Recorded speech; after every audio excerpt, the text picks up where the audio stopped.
Is Grammarly Premium even worth it? I mean, the free version is pretty good. Stay tuned to find out.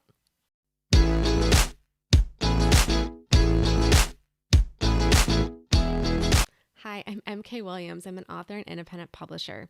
I love sharing my insights about all things self publishing with you. Before I get into the details about today's topic, don't forget to hit the subscribe button. That way, you'll be notified every week when I put out new videos about self publishing and all things about making a career out of being an author.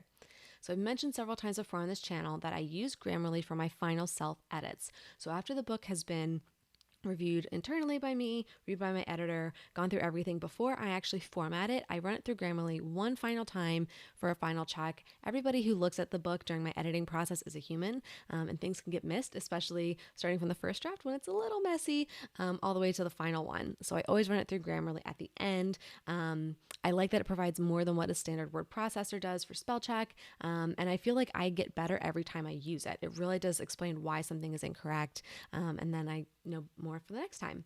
I've been able to spot more of my own common mistakes as I'm writing my books or emails or whatever after using it. And I primarily use the free version because free is for me. I'm a pretty frugal person. But last year I did get the chance to try Grammarly Premium. And so I wanted you guys to be able to see what it was like. I'm all about saving money where I can. And I wanted to show you what the premium service looks like. So if you're thinking of just sticking with the free version, you can see what the difference is and know, okay, if I upgraded, what would I get?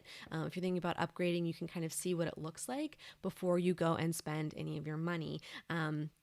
So I'm going to go ahead and show you that walkthrough process here so you can take a look at it, and let me know what your questions are afterwards. Let's dive in.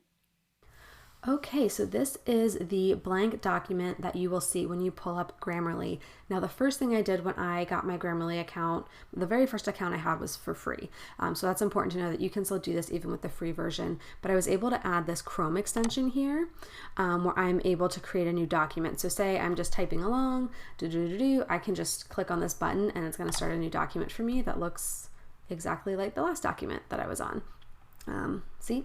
So it's super helpful, and I really like having the plugin because then when I'm writing emails, when I'm writing a response to something on social media or even on YouTube, it's actually correcting my grammar. I feel like people are more forgiving of typos and things on social media. They might expect that I'm just typing a quick response or maybe on my phone, but I feel this extra pressure to make it look nice because I'm an author. And I always tell people when people catch like a typo in an email, they're like, oh, you're an author, but you had a typo. And I'm like, that's why I have an editor.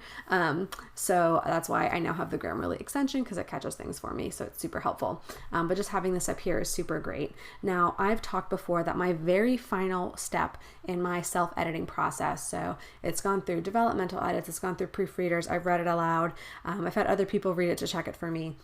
My final step before I am taking my manuscript from a Word document into my formatting document, whether that's for ebook or print, I am running it through Grammarly. And yes, it is tedious, but I find it to be super helpful. So what I do, now this is what I do with the free version. With the premium version that I'm using here, I could actually upload much larger chunks of text, but I like to actually look at it in pieces, so that makes me feel better. So I'm actually working on one of my next Author Your Ambition books, go figure, and so I'm just going to take this section and I'm going to copy it in. Now you can see as I just scrolled through this section, there was only one thing in blue that Microsoft Word was catching as being inaccurate. Now I would love to think that when I copy this in here, copy paste this in here, it's going to say the same thing, but I know it's not because Grammarly just catches more. Now I could just automatically say approve to everything, but I always try to go through all the things they're pulling up. What I really like is that it's color coded, so I know whether this is clarity, engagement, delivery, or just correctness. So I really appreciate that. You can see here my overall score is 82. I am definitely somebody who's motivated by getting good grades, by getting the prize. And so I've noticed the more I've used Grammarly, the more my own writing has improved before it even gets in here. Now, the document I'm working on is still in the first draft phase, which is hopefully why it is only at an 82%. Usually after I have editors go through it when I'm putting text in, it's in the high 90s, and then I'm really just refining out those little bits. But Grammarly can be a great resource for you when you're working on your manuscript. So here's one of the nice things. Okay, so I can see passive voice. I can say, okay, they're trying to tell me to use different words. Again, passive voice, this is an issue I know I need to work on. Okay, this word they think is extraneous, right? They think it's extra, but I type the way I talk, and I find that a lot of people like that. So we'll see if I end up doing that. Okay, that one I don't think makes sense, right? Because this is true for writing versus it's right for writing. So I'm just going to delete that. I don't agree with that. Boom, typo. Word spelled correctly, didn't show up in Microsoft Word, but it was literally the wrong word because you just type quickly. That happens. Boom.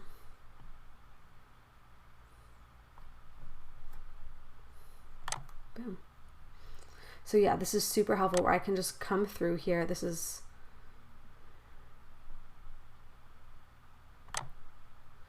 you can just come through here and click things, which I really like. Now, when I use the free version, maybe a handful of these would pop up, and then it would just say there's more things that aren't right, but you can see them in premium, and then I'd go through and I would just kind of fiddle with things, and eventually the score would go up.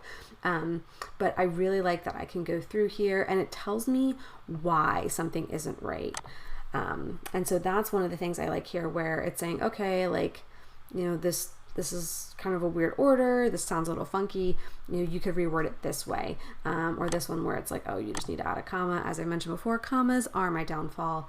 So I really like that it calls these items out. So even as I'm reading this, I realized earlier in the sentence there was something that wasn't correct. So now I'm going to go back through. So I'm probably going to keep refining this and refining this to get it to sound right. Because even if it all is technically correct, even if I get this 100% up here, maybe that sounds too formal and too stiff. So this is where I just go to do all of these edits. And as you can see, it's super easy, right? I can just go through and be like, yep, delete, or nope, I want to keep that in. Okay, so it's saying I use this word too often. All right, so we don't like that. We don't like words that are used too often unless it's a very deliberate repetition. And then I can always undo, which is really nice.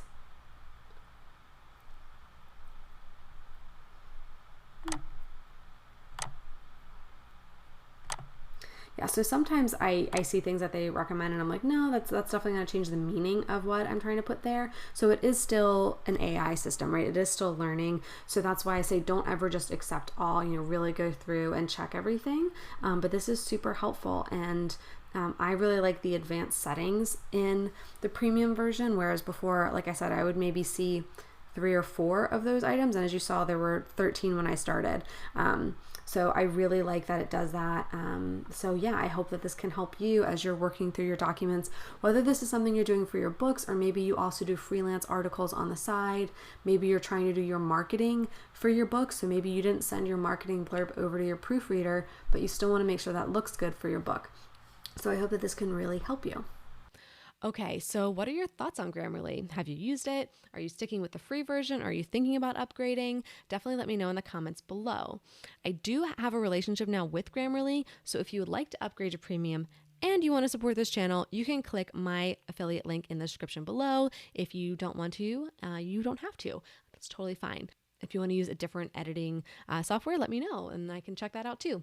But I hope you found this informational and helpful for you as you're trying to weigh this decision of whether to upgrade to Grammarly Premium or not to help with your books or anything else in your business that you might be looking to. If you found this information helpful, please give this video a thumbs up and don't forget to hit subscribe. That lets YouTube know that you found this information helpful and can get it in front of other authors like us. Now you can get back to writing or editing your book.